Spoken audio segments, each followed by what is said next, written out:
We're about to descend down the steepest county maintained road in the United States of America. 1,300 feet in less than 9 tenths of a mile. Just close your eyes. That's what I do every time. One of the only native indigenous trees we're going to see today is the Waipio tree. This tree right here. And it won't be here for much longer. It's actually getting taken over by a banyan tree, an Indian mulberry, an invasive tree that grows on other trees and keeps them alive. But this tree right here is called the Waipio. It's a native indigenous tree. And it actually grows straight on lava. It's one of the first trees that'll do this and create soil straight from lava rock. We're entering the tsunami evacuation area. So Waipio Valley, notice the man on the side running towards the wave, obviously a Hawaiian.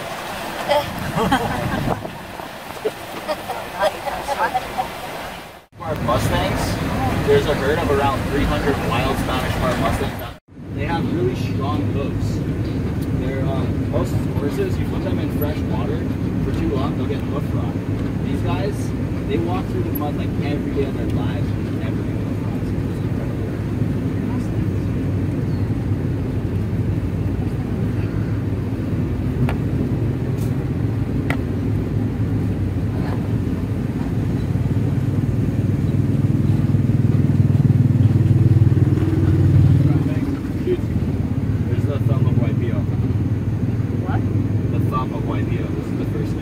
Mythology says that Hi'ilawe and Hakulo'oa were lovers. Hi'ilawe was a princess, Hakulo'oa was a commoner. Hi'ilawe's father was an evil king of Waipio Valley, with a heart like a stone. He forbid their love, and said that if Hi'ilawe and Hakulo'oa were found together, they would both be put to death. But since they loved each other so much, they climbed up to the highest cliffside they could find and hid out there, away from the evil king. One day, he heard where they were and took his army up the cliffside to find them. When he did, they were on the edge of the cliff embracing, and as he came up to them, they jumped off the edge. As they fell to what they thought would be their death, they prayed to the gods that their love would live on forever. And the gods granted their prayers, turning them into the twin flowing falls of Hi'ilawe and Hakulo'oa so that they could flow together forever in harmony.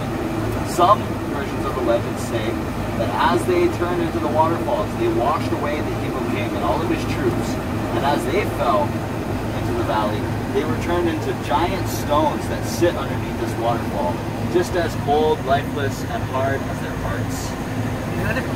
And that is the legend of Hi'ilawe. It's kind of like Hawaiian version of Romeo and Juliet. Johnny eating a flower. I'll give you one. It's a sleeping hibiscus. What was that?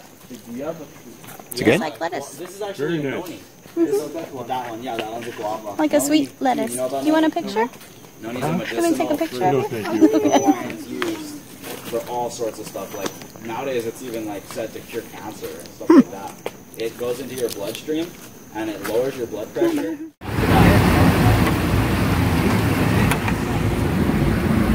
Don't worry guys, if you were scared of flash flooding or anything, it only happens very rarely.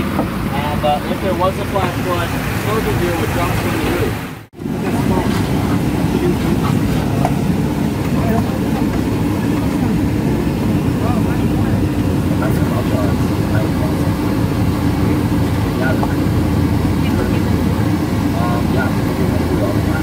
Like you can't jump on their backs. They're like super cool around. There's actually an opening in the fence over there, but well. These are wild horses.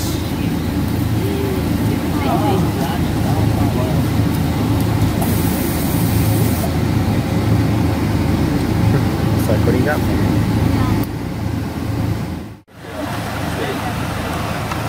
But Florida, believe it or not, Florida actually produces more apparel than Hawaii. Huh. Yeah. I don't even know what they do with it.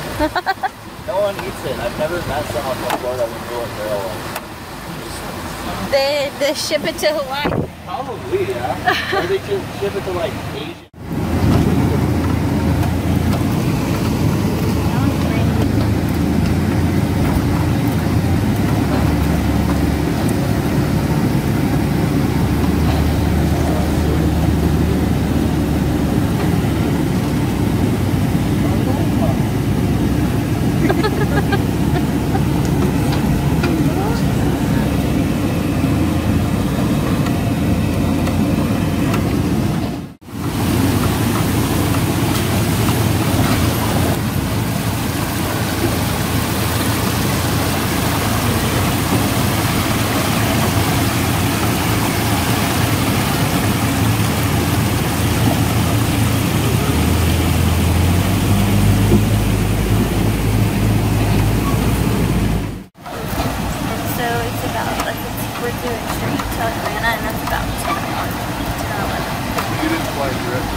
Well, we did fly direct from Seattle, but we did Atlanta to Seattle. Oh. Yeah. You did land in Seattle? Oh, Atlanta to Seattle. Atlanta to Seattle. Yeah, I know Seattle. Oh, no.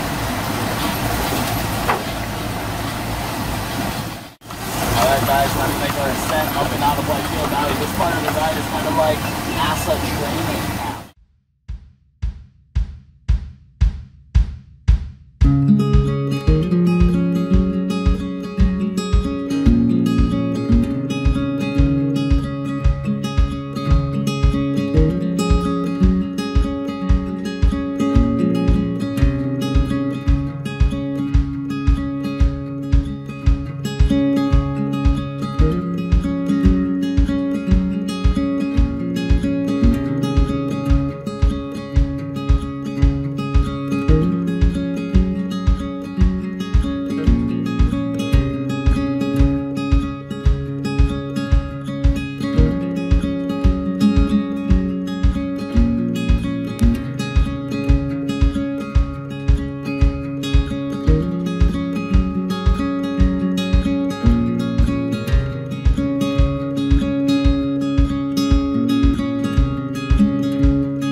Hey, buddy. Yeah, I didn't hear She how blows long on she all was. them, but they always Yeah, have that's the pig. yeah, but I don't know how long she was. Scared. Good. And there he goes.